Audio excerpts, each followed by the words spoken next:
Good morning and welcome back to the Daily Deer. Today is February 13th, day 44, I think. Yeah, let's get into the deer woods.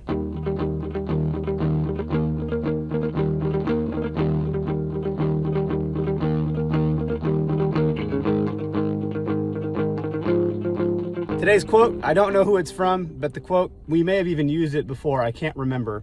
Take care of your gear and it will take care of you. And rather than going into like specific nuts and bolts, literally, of like maintaining specific gear, tree stands and climbing sticks and all of that, really, as an Okayest hunter, I'm not sure about you guys, but like some of my hunting gear still has not been touched since hunting season ended. It's been such a mad dash. It looks like a shooter buck ran through all of my stuff. And so again, a lot of these tips are for myself, and then I'm going to share them with you. And it's a good reminder for all of us, including me, that I need to get to this stuff. But ultimately, you know, if I'm being honest, yeah, it looks like a trash can, and that's not good. Now that we're past the holidays, we're past the season, you know, we're into this slump. Maybe the weather will be okay as we get into like shed season and turkey and stuff. But if you haven't already, like clear out the junk and get organized for even next season. And the tip is to start small. Like you don't have to go through literally everything.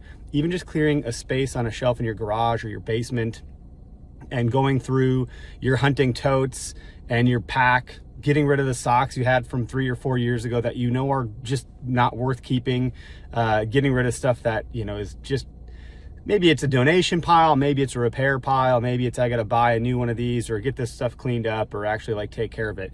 I think some of those things will really help you, you know, kind of get yourself settled, and it'll feel really good to like stop cluttering your mind too.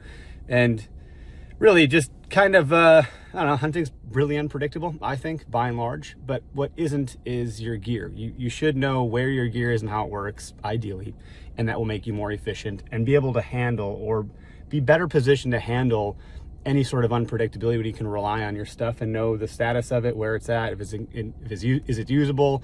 It'll probably also save your wallet some money. You're not gonna have to like, oh, I had to buy a new pair of gloves, which I buy a lot of new pairs of gloves every year, or I had to buy another pair of socks. I do that also. Those two things, for some reason, I continue to have to keep rebuying. If I would just go through my gear, then when I get to next season, I wouldn't have that aha moment of, oh, there's those gloves. I didn't need another pair. Now I have like 4. So, and again, that's maybe where a good donation pile comes from, or like you get ready for a garage sale or something for spring. I think, you know, just cleaning out your gear, and not cleaning out your gear per se, but like organizing your pile of gear. There's a lot to go through. And I did create a space in my garage for my hunting gear. There's not a lot of rhyme or reason to it, but it is a dedicated space. So that feels good.